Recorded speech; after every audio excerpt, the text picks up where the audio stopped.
I had the honor to work with Rick, 70 years old, not a very big guy, but a good athlete, one of the studs from the Villages, play shortstop. His hitting was not very good. He attacked everything forward. There's an initial good rotation and body angle with the hips, but the hands drive straight forward towards the ball, and that took you out of the rotation, made you lunge ahead, and made you roll over early, always rolling over the top of the ball. Look at here. Roll over the top of the ball, and you can see the shoulder rotation is almost non-existent at that point. Rotation is not bringing it around an arc and snap within the arc.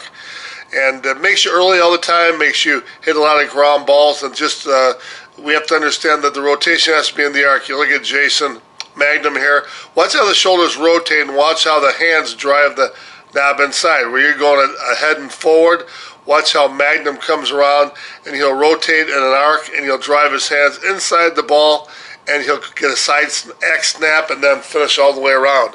That was a missing link that we had. Again, every swing is about the same. You were 63 miles an hour average for exit speed, and didn't hit a lot of balls scored, hit a lot of ground balls. You rolled up over the top. It's that attack forward with the knob in the hands, not inside the rotation. Very persistent problem. Look at Luis Reyna, who's a top-level pro, 5'5", 160. Watch how he rotates and watch how the hands drive inside. The rotation of the shoulders lead the hands inside the ball.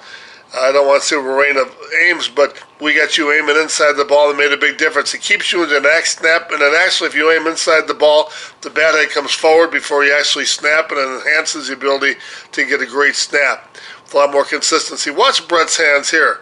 From the side, it looks like there's usually a lot of extension and drive forward. But watch Brett's and these other pro swings they have. Look at how they drive inside. You don't hardly see the lag much here. As the hands come around, they move forward 90 degrees, but in a rotation, and then they follow the body the rest of the way. And that really, like I say, if the knob comes to the inside, forward and to the inside of the ball, you'll get a better enhanced snap. Matt Brady, a top young pro, you can see him doing it here. And then Frank Henry, watch the hands. They drive forward in the arc, but then inside they follow. That brings the bat head around. When you actually snap, the bat head is starting to come forward. And so we worked on the grip to get you an X-style grip. Drop the pinky off the end, which all pros do. All great hitters do. Then we did the static hip drill, which wasn't bad. We added a little bit of an easier tempo to it and tried to get you to rotate stronger. Now here we hit you into a heavy bag. Hands went inside, but look at how you're swinging down. The hands are coming down. We wanted you to look up, drive the shoulders back, actually start to lean back, and then you get a nice plane where that actually be driving the ball up. Watch the hands drive to the inside and watch the front shoulder clear back. We no longer lunge forward. It's a much tighter rotation, more power, more consistency. Swing simulator. Again, proper ways to drive it inside. Let it follow the rotation around. If you took the ball, well, here we go, the perfect snap. I was going to say, if you take the ball and aim a foot to the inside and at the bottom half, you're going to get it. Great job on the swing simulator. There's actually using an axe to see which way the axe blade would be going, which way you'd be driving up. We did a lot of these seated chair drills, trying to take the hips out of it, and a little bit down there, but just a really nice job. Then we went to the T swings, remarkably improved. Good cut swing. You're less apt to go into a rollover and going backside, working the point of contact back. Look how nice that is. And doing these backside swings, watch how the hands drive to the inside, and then we snap to the bottom half of the ball. Great shot backside. Just a huge improvement on it. Look at Jeremy Yates. Watch how he rotates, doesn't roll the wrists over, X snaps, and then really continues all the way around. He goes into the rollover, which comes after impact, later than about any hitter I see, but he's just such a consistent ball striker. And so that's what we worked on for you, and the results were great. Here's the last day and the swings afterwards. So much different. Not perfect, but really good. And your exit speed went from 63 to 73. Low ball, you went down and drove it, which was very good. But a lot of these swings, you're really driving the hands inside the rotation. The rollover is much less pronounced. You're hitting the rollover just after impact, and the ball striking, especially in the last 15 balls hit, were great. You hit a ball about 280, and you did hit 87 miles an hour. I don't know where that came from, but you hit 87 miles on one of your line drives. I think you have the potential to be a great hitter, and let's look at the last swings. Great job. Look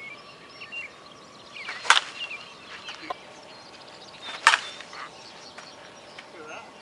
Really drive them to the inside.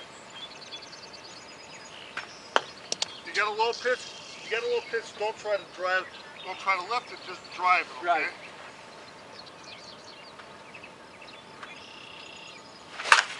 Good shot. Good shot. Do that. Nope. Good though. But I went down just to try it. Yeah, It worked. yeah.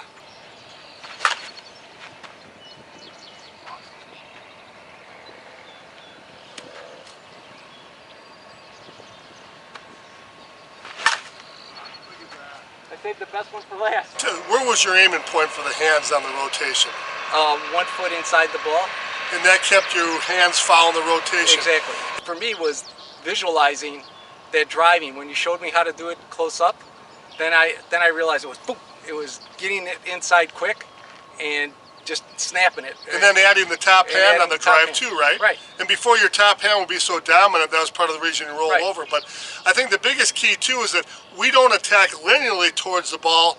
In your case, we want to attack forward with a good drive, but inside the rotation. So Right. that's why your aim point's a foot to the left of the ball, right? Right, exactly.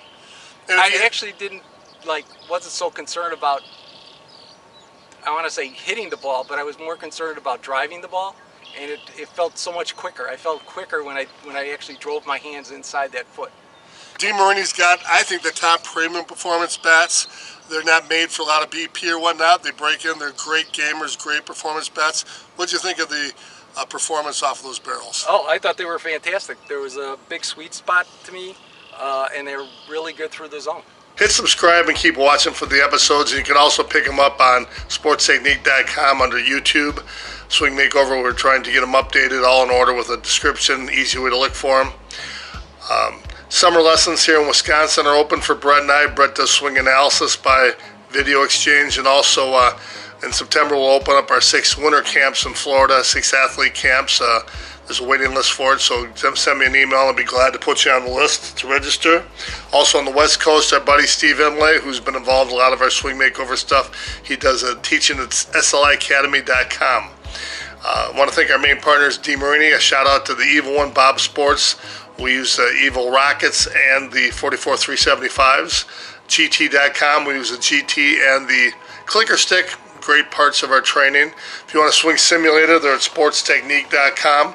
And also Red Athlete is now with Jason Stubing and Dennis Turner doing sublimation dye, and they're the DeMarini main license maker of their apparel. Do a great job on it, and look at their website. It's fabulous. So hope everybody has a great season. Hit subscribe and keep and watch for the great videos we have coming up, and hope you have a great start to the season.